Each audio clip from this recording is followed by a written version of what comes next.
Hi, everybody. I'm Mike Shields. Welcome to Next in Media. This is part of my special Live at Cannes series in partnership with my friends at ViewPlanner. I'm here with Jessica Brown of WPP Media. You were the head of digital investment. Do I have that right? Managing Director, Digital Investment at WPP Media. Yes, we got that right. All right, let's talk about, we're talking about the growth of the YouTube ecosystem on television. It's been pretty, a year ago it was kind of impressive. Now it's getting even more so. I think they would like that to become very much part of the main TV marketplace. Is that happening? What's kind of in the way there? What does that market look like right now? Yeah. When you say TV, I actually want to challenge that because we're trying to think about it more holistically in terms of video. And where that video shows up is irrespective. It's important. You don't split YouTube into pieces or whatever. Based on KPI, based on what we're trying to achieve, right? So what audience am I trying to reach? And where am I going to reach them on what platform, whether it's advanced audiences, whether it's age and gender. So it's not about cracking the TV economy or marketplace. It's more about how does YouTube show up in terms of consumption. And I think the latest stat I saw was they are over 12% of TV consumption, yes. Right? So they obviously have a really big role in how we're reaching consumers when it comes to video. Okay, I might as well, before we forget, catch us up on what your company's gone through some big changes. What's going on? Kind of, you've been new name, reorganization. What does that mean for this industry? Yeah, for us, it's similar to what I was just saying, thinking about things more holistically. So we're trying to streamline the way that we approach the marketplace, the way that we talk to clients, the way that we plan and buy. So we're building out Open Media Studio. You've probably heard about Open Intelligence, This platform, end-to-end planning to activation to measurement. So it's much more streamlined, much more cohesive approach to the market, to planning and to buying. Does that mean more algorithmic buying? Everyone's talking about that right now. Is that the platforms are doing it? Do you guys want to do that? What does that mean? Yeah, definitely tech, AI is very important to us, important to our future, important to the way we're buying media. But also the humans that are thinking about the tech are important. And as it relates to YouTube, things, what are the insights we can get that will help us make better campaigns on YouTube with creators? What's the different creative versions that we can leverage AI to help us have more effective and more impactful creative when it comes to YouTube, things like that. All right, swinging back to the YouTube topic, there's a lot of ways into YouTube. You can do it programmatically. You can go through the Select channel. They have a couple new products that are timed towards big key moments, things are trending. You can go directly to creators. That sounds, I guess, great, but also complicated, especially when you're talking about all these different KPIs. So how does that affect your day-to-day? Is there a way to simplify that, or should there be?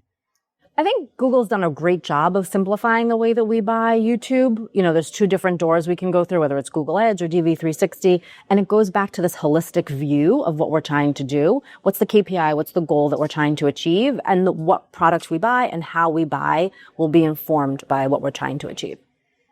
What do you need more of? Do you need more? Everybody wants more measurement or more cohesive way to identify people. Is it very challenging to put all these different types of video platforms together with traditional TV and streaming and throw in maybe TikTok and things like that? What do you need more of right now? Yep. We definitely more holistic and consistent measurement when we're thinking about YouTube and the creators that we would be working with. That can live on multiple channels, right? It'll live in one walled garden, multiple walled gardens. So how do we consistently measure across all of them, whether it's a purchase type intent signal? So what's the more holistic view so that we can compare apples to apples across the ecosystem? Lastly, we're in this moment of outcomes are bigger than ever. It's always been important in our industry, but there seems to be more pressure on everybody to drive outcomes, prove it. Television has had a certain role in that process. There's a lot more pressure on the medium today. YouTube seems equipped to be able to handle that, but how would you grade TV attribution overall, and then maybe how it's evolving on YouTube? How would I grade TV attribution relative to YouTube? Or overall, and then getting it how it works on YouTube, I guess. I guess the thing that I love about digital is that you get so many more signals and you can understand so much more. And that's very different than the way that we're looking at TV. But we are, as you start to add more of these sort of shoppable interactive units to television, whether it's CTV or streaming and YouTube and similar, we can start to look at these consistent data points or consistent interaction points that let us look like for like. So it's sort of adding that level of interactivity to what we're doing on TV so that we can see things consistently. Are you bullish on shoppable TV? Do you think it's still really early? I think it's early. I don't know if it's really early. It's early. I'm bullish on it. I think it's going to be, we always assume that CTV and video was sort of this lean back experience, but I actually think consumers, we got used to mobile phones. You watch TV with your phone, that we're actually willing to lean forward and take an action. Especially younger generation seems absolutely. to be. Absolutely. All right, Jessica, awesome stuff. Thanks for your time here. Thank you. Hi, everybody. Welcome to Next to Media. I'm Mike Shields. We're here live at Cannes. This is part of my special series with my partners at View Planner on the YouTube ecosystem. I'm here with Kelly Metz. You have a new job and title. Help me out. Chief Investment Officer, Spark Foundry Worldwide. That sounds prominent and big and exciting. Let's talk about, we've talked about this in the past probably, but YouTube has really been trying to crack the TV market for the last couple of years. They've got the numbers in their favor, but I wonder how, if that's resonating with all clients. Are they TV yet? I mean, when you look at the viewership, yeah, they are definitely connected television. And I think clients are seeing that, particularly around their investments that they've been making with their virtual MVPD, YouTube TV, what they've spent on the NFL and the NFL game that's coming up. I think clients are not opposed to thinking of YouTube as TV. I think it's part of what they have to buy and how they buy it. Okay. What about, YouTube talks about shorts being actually big on television, which surprises me. I don't know if brands see the short form thing as the same, I guess I'm asking, are TikTok and YouTube Shorts part of video, but not really TV? Or is it like a totally different conversation?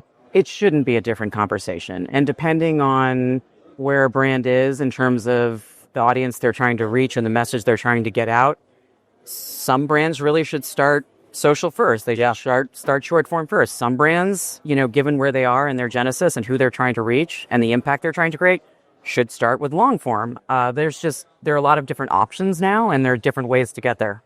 Okay, tons of talk this year and last year about creators. Google announced a new initiative to try and make that easier.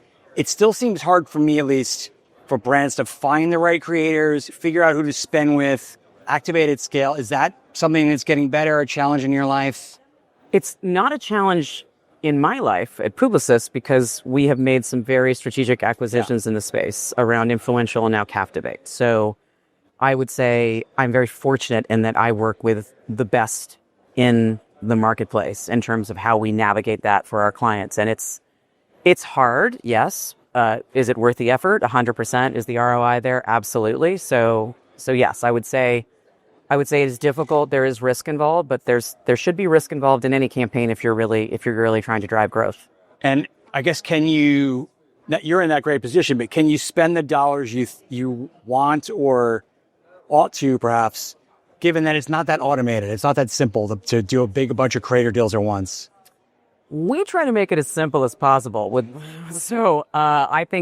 I think you'd be shocked how fast and agile we are and how quickly we can get campaigns into market. And you just juxtapose that with the legacy of what it takes to do a commercial spot for traditional television. The production time, the lead time, everything that goes into it. So we should equate it to that, not a programmatic real-time bidding. Not necessarily a real-time bidding environment, because you're investing in your brand. You're creating awareness of your brand when you engage in creators. Shouldn't rush that. Correct. It should be very deliberate. Get that right. And you're buying what these people have is their audience and authenticity. Bringing it back to this macro conversation, what is missing for you to be able to do your job better? Everybody, I'm sure you would like better measurement, more comprehensive ways of comparing all these media together. What's missing? What's missing on that front? What would you like to see happen? I mean, I always want better measurement for my clients because that's how we know to do things differently or to do more of things that are working. I would say what's nuanced about the creator influencer space is the platforms themselves are starting to develop tools that are really going to help us service our clients much better. I mean, that's been what I've been hearing, particularly here in Cannes, is that there are tools now available, never before, that are going to really change the game in terms of how we make sure that we're taking advantage of what is available on a given platform like Meta or TikTok and doing all the right things to stay authentic. Now, what about on the back end? It would seem to me it's harder. Everybody is putting pressure on everybody for attribution, and the CFO is looking at everything. It seems harder to measure the impact of that stuff, broadly speaking. They're still walled gardens. You're still very much measuring within their ecosystem and then being able to extrapolate and provide via for creators, which is not the comparative. I think the creator space is really interesting because you have the opportunity, you do have the opportunity with many platforms to create an effective CPM based on your data from the creator space. So it's nascent, but we'll definitely get there. But to your point, we can't pretend like it's here already. Like we need to keep putting pressure on the partners. Yeah, you need more. Let's get there. You gotta keep going. All right, Kelly, awesome stuff. Thanks for your time here. I'd love to be awesome. It's great. You are always.